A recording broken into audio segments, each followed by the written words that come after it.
Welcome back. Last episode, we discussed the origins of the Providence Island experiment and its ideological foundations, and we ended with the departure of the Seaflower, which carried the first official group of colonists from England to their new home.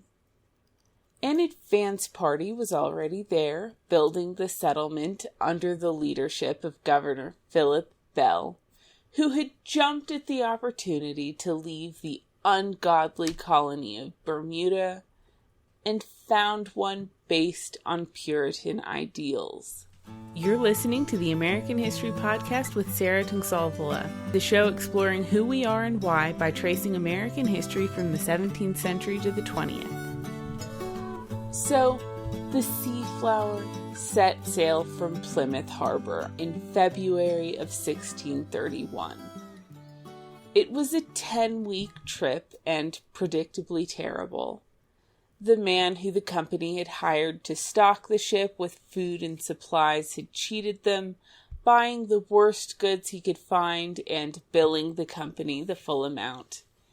And on the way, the Seaflower's captain, John Tanner, cut everyone's rations by a third, hoarding the excess to sell to the settlers once they'd reached their destination. Par for the 17th century course. Power corrupts, and at sea in the 17th century, the ship's crew had absolute power. They lived a rough, hard life anyway, and as people in every single colony had learned, they didn't often extend their benevolence to naive strangers. When the colonists arrived, though, they got to work building their little settlement. Bell got a ceremonial seal and plate, as well as a series of letters, both public and private, with detailed instructions as to how he was to run the colony. The company had complete, total, and utter control, and Bell was to inform them about everything that went on so that they could make good decisions.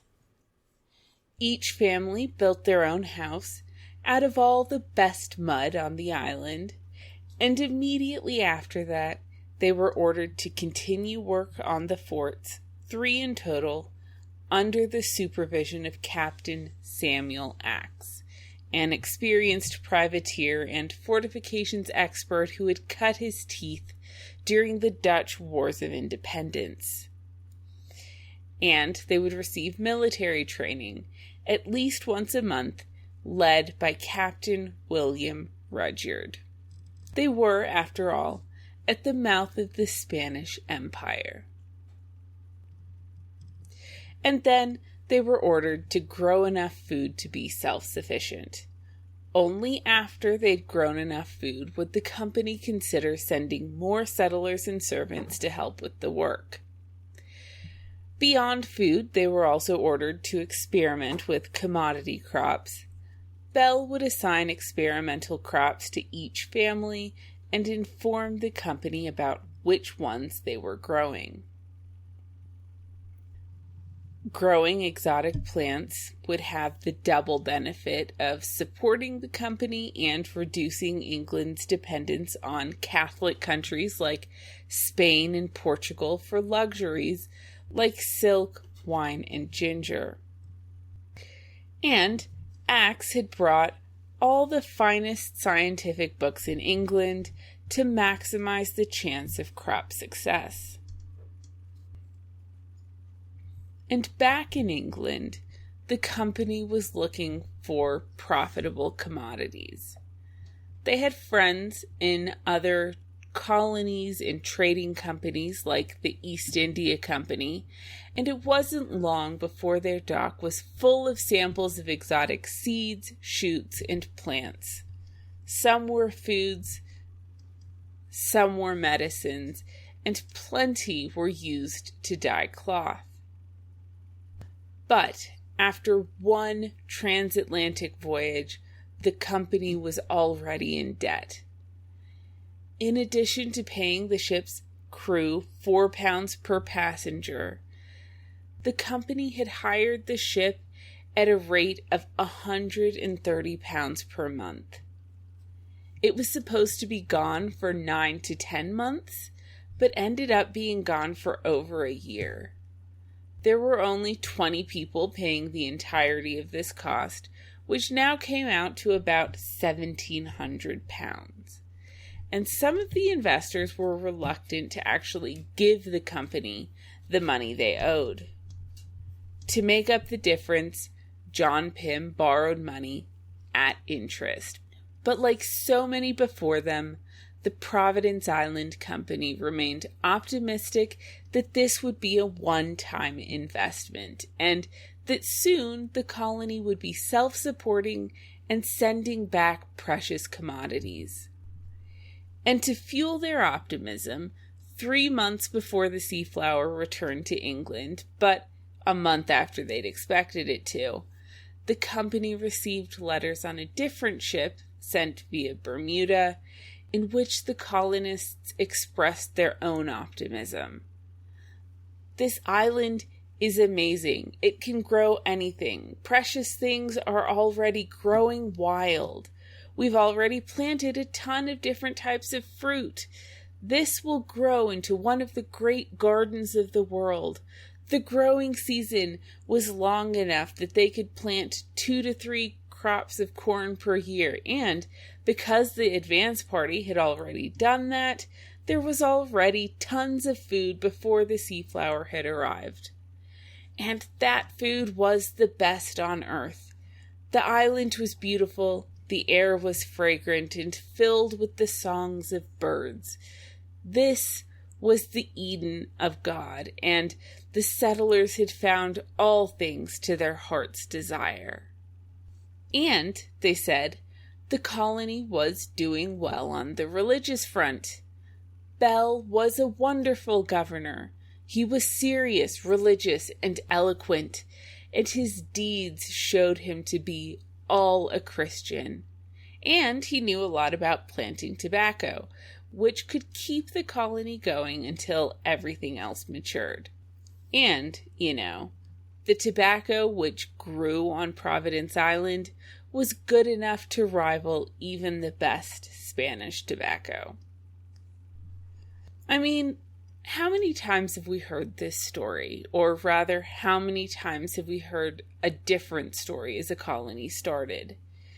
There was always a good deal of genuine optimism, but the colonists also relied on the money that the investors put into the project, so they played up their optimism to encourage more generous investments. They didn't talk about the dissatisfaction and conflict which had already started to emerge. The only negative they noted was that drought conditions had reduced the corn crop. But Providence Island hadn't suffered from the high initial death rate that most colonies had endured. The buildings went up faster, the climate was nicer, the food was more plentiful, and there was nothing resembling a seasoning sickness. And the extreme optimism had its desired effect. Before the Seaflower even returned, the investors had decided that they would send an even bigger ship. They had already put more money than they'd expected to in the colony, but you've got to spend money to make money. This time, they planned to recruit 150 colonists, as well as a magazine of supplies big enough to support all the settlers, old and new alike. So they hired the Charity. Throughout this time, Pym was absolutely steadfast, urging the investors to pay more and worry less. And finally, the Seaflower did return. Captain Tanner explained that the Spanish Coast Guard had attacked him off the coast of Florida at the end of December, and that in the attack he'd lost an eye, as well as many of his crew. That was why he'd been delayed, but he'd brought a new bundle of letters from the colonists, as well as the products that the colonists had sent back. But this bundle of letters wasn't quite as glowingly positive. For one, they told the company about Tanner's behavior en route to the island and the poor quality stuff that they'd been sent. And in response to this, the colony decided to buy its own supplies in the future to avoid being cheated. They considered firing Tanner, but they decided not to do this because he had successfully fought the Spanish and he'd managed to protect the company's property. More disappointingly, though, the settlers hadn't sent back huge quantities of precious commodities. They just sent back a couple of bags of poor quality tobacco and a letter explaining why. First, the late summer heat had killed a lot of their plants, and late autumn had brought storms which killed even more. But more importantly, the colony was on the verge of mutiny. By this point in time, and by this point in time, I mean after 2 small batches of colonists had moved to Providence Island, the colony's society was a hodgepodge of different people with different ideas, motivations, and backgrounds. The investors may have dreamed of an ideologically pure colony, but at the end of the day, survival in 17th century America depended on bringing in the people who had the skills their colony needed. Period.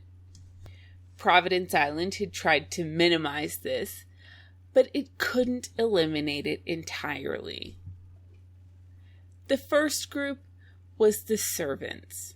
These were mainly teenagers, and mainly people who had relocated unwillingly, to put it nicely.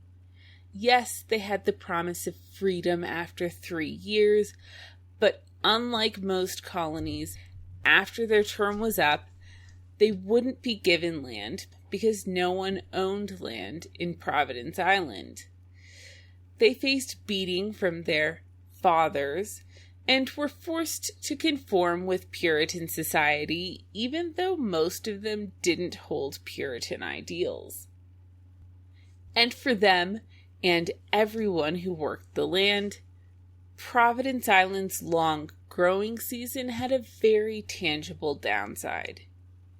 In temperate climates, and even in Bermuda and Virginia, agricultural workers worked very hard during the planting and harvesting seasons, but other than that, they had a lot of leisure time. All of their work was concentrated into a couple months a year, and the rest was pretty much light maintenance duties. In the tropics, the growing season lasted for the majority of the year, and there could be 3 planting and harvesting seasons, plus continual attempts to cultivate new crops. And on top of that, they had to build all of the public buildings and fortifications and undergo regular military training. There was no leisure time, but there was also no increased reward for the increased work. They didn't get the type of security that they would have gotten in England. They didn't have any hope of getting land the way they would have in any other colony, and there wasn't anything to buy even if they'd been paid. They couldn't even relax at the pub at the end of the day, and because of the colony's Puritan roots, they weren't allowed to engage in even the free forms of recreation like sports or cards. All they were doing was following the orders of people who weren't much higher class than they were, with those people governed by an authority half a world away. The second group of people were the Puritans who led the families and ran the farms. It wasn't too long before this group of people discovered that the company's magazine was playing favorites. Most of these people had traveled to Providence Island under the patronage of individual investors in London. And some of those investors had a lot more power and money than others.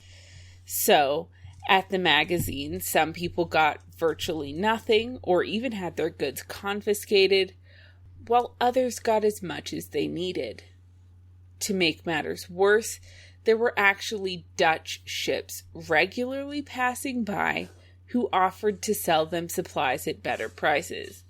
But even the people who were being cheated worst by the magazine had to turn down the offer. They also faced all the problems of increased work with decreased compensation, and they were reminded of the Spanish threat, but they still resented the imposition. And perhaps most of all, there was a deep sense among these people that the system of land distribution was unfair.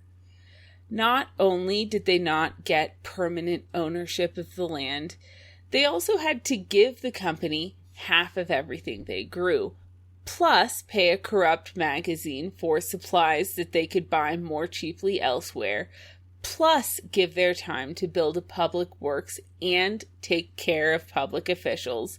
So, for the privilege of being on this little island, they had to work harder than they'd ever worked in their lives, ultimately give everything back to the company, and be treated unfairly by the company. Finally, the third group of people who colonized the island were the military-type people. These people may have been Puritan, but they were Puritan in a fiery, brash, and oftentimes cruel way that was reminiscent of people like John Endicott, who shared a very similar background. These were predominantly ship's captains with dreams of privateering, and whether or not the company wanted them, their presence was an undeniable necessity. Never, since the earliest days of Jamestown, had a colony been so brazenly encroaching on Spanish territory, or so likely to provoke an attack. Under the circumstances, conflict was inevitable. The company actually got a hint of the colonists' disgruntlement at the land situation, but they brushed it off and simply said that all the colonies had used a similar system. And, they said, soon they'd all be so rich that no one would care. Now, the full story is that all the colonies had started with a similar system, but no colony except Providence Island was still using it by 1631, because in each colony, that system, known as tenancy at halves, had led to severe economic failure. Every colony had had to turn to a system of private land ownership, and the quicker they did that, the faster their economic recovery. But the Providence Island Company ignored that history and maintained its position that total control from London was necessary to preserve an ideologically pure, godly colony, and that need for control meant that the land needed to be their property. But there's no such thing as ideological purity. Differences will always arise, and it was a difference of opinion on proper Puritan practice that set off the powder keg that was Providence Island society. Specifically, it was a difference of opinion between William Rudyard and the colony's minister, Lewis Morgan. Morgan was 22 years old, enthusiastic, Oxford-educated, and devoted. He was certainly young, but older ministers had wives and children, and the company wasn't allowing families to go to the colony yet. so they were pretty much inevitably going to be stuck with somebody who was much younger, at least early on. He led the colony in prayers twice a day, and at the end of the evening prayers, he liked to lead his congregation in the singing of psalms. But singing psalms was a controversial practice.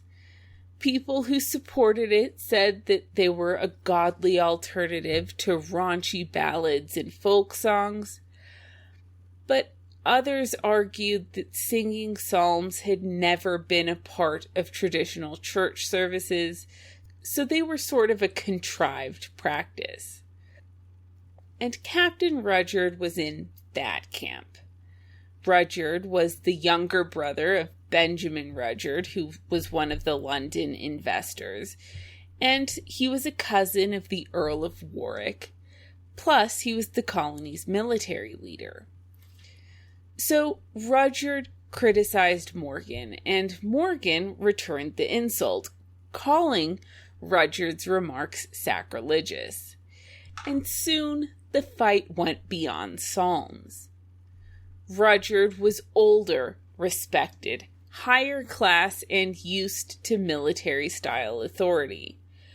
On the basis of any one of those things, he felt that Morgan should back down and submit to his higher status. But Morgan stood his ground. And then Morgan voiced lots of criticisms of Rudyard that the other colonists hadn't previously been able to. The colonists split into factions, supporting either Rudyard or Morgan, with the military largely on the captain's side and everyone else behind the minister. As revolt loomed, Morgan wrote to London, telling the company that Rudyard was frequently drunk, abused his power over the settlers, and caused constant conflict. He said the company hadn't laid the foundations for a community of devout believers, and then, after listing the settlers' grievances, he accused the company of being primarily motivated by greed, and said that the investors were putting on a hypocritical show of godliness for the encompassing of ungodly ends. And that was the main letter that came on the Seaflower. Other private letters complained to individual investors, evidently with even harsher accusations about the company, and concerns about the military presence on the island. They were particularly worried about Elfrith's increasingly reckless behavior, and in fact, one of the leaders of Morgan's faction, a man named John Essex, had boarded the Seaflower personally so that he could voice the colonists' complaints in person.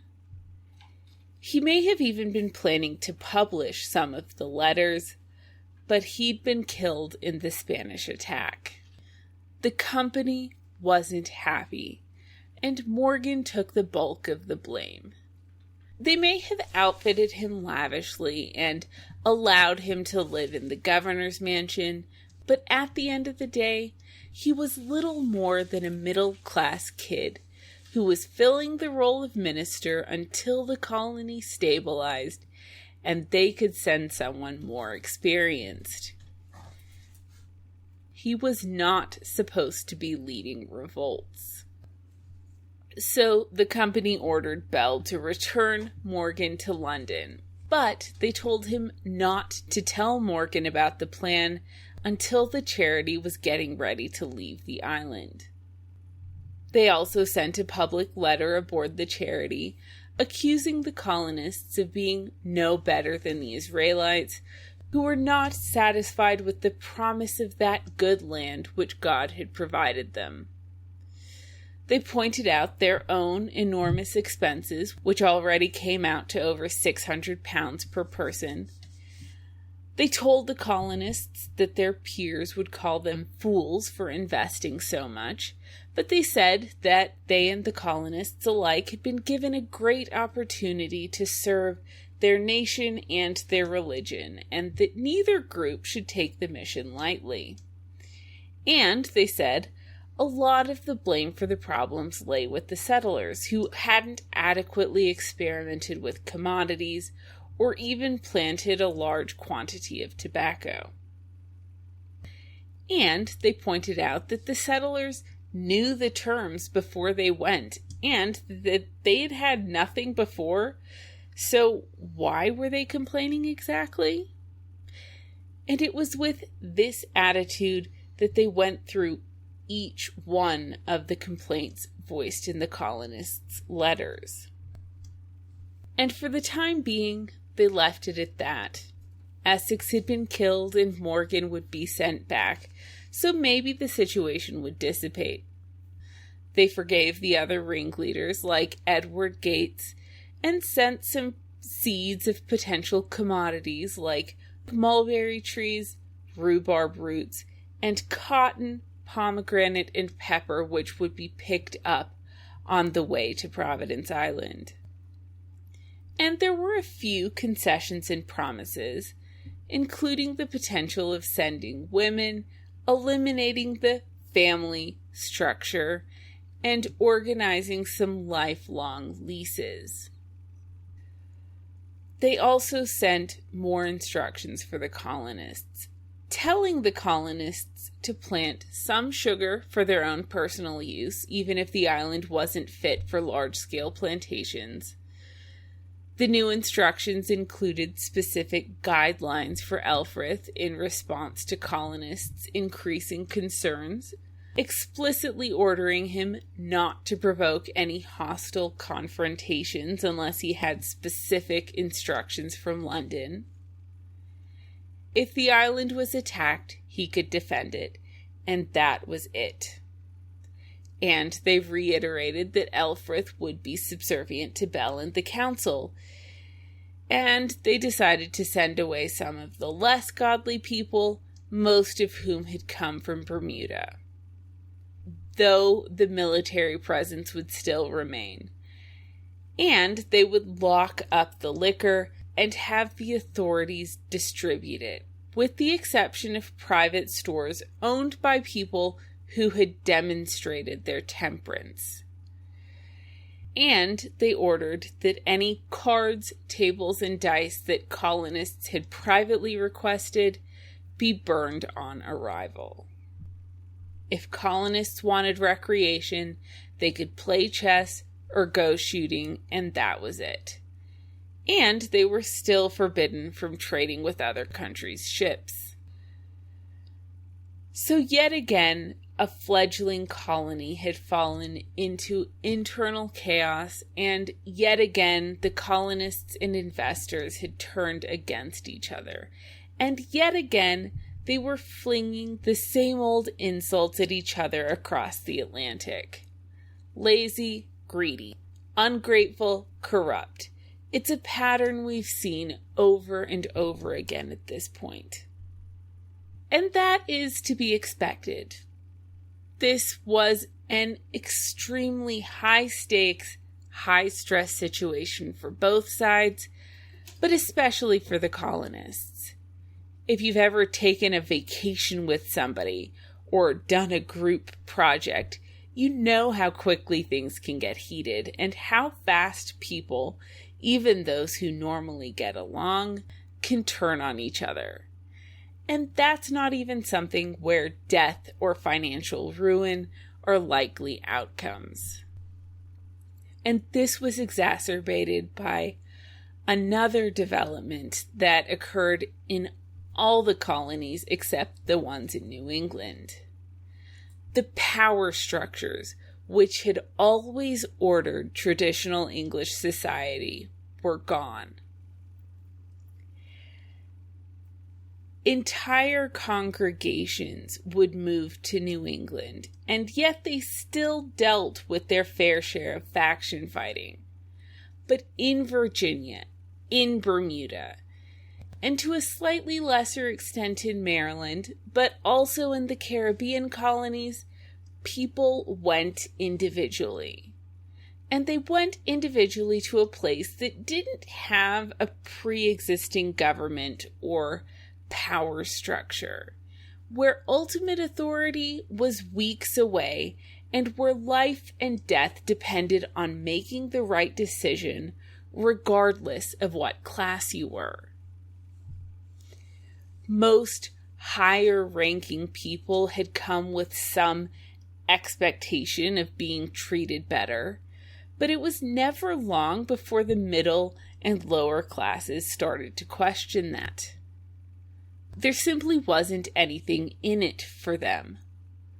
The other people hadn't earned their respect, and there was no one who could compel them to behave differently. I'm not going to say that the middle and lower classes necessarily worked harder, because plenty of people in England at the time were lamenting how lazy workers were getting and actually trying to figure out why that was the case. But regardless of how hard they worked, there was no benefit to simply submitting to people because they may have been their social superiors in England. And with both colonists and investors struggling and relying on things that the other just wasn't providing as fast as they needed it, the transatlantic name-calling was equally inevitable. Were the accusations true? Were investors really driven by pure greed, and were colonists really so lazy that they'd rather fail or even die than work? Well, whether you believe them is for you to decide. And more relevantly, the question is, why did Providence Island fail to overcome these problems, where places like Jamestown and Plymouth succeeded? And there's really one major tangible difference that we've seen so far, because the other colonies were slow to privatize land. That is the determination of the company to keep total power in England, to avoid the creation of government structures within the colony, and requiring that even the most minor run-of-the-mill decisions go through the company in England. You could argue that that was kind of sort of the case in Maryland's earliest years, but certainly not in the same way, and every other colony allowed settlers to at least run their day-to-day affairs without supervision. And they didn't strictly regulate settlers' recreation either. But was that enough to tip the scales from endurance to failure? We'll continue to think about that, but next week we'll see the escalation of all these problems and the creation of a couple more. Thanks for listening. If you have any opinions, thoughts, or theories about anything we've discussed in the show, I'd love to hear from you either on Facebook or Twitter, and you can find those links at the website AmericanHistoryPodcast.net, as well as links to first-hand accounts and things. See you next week.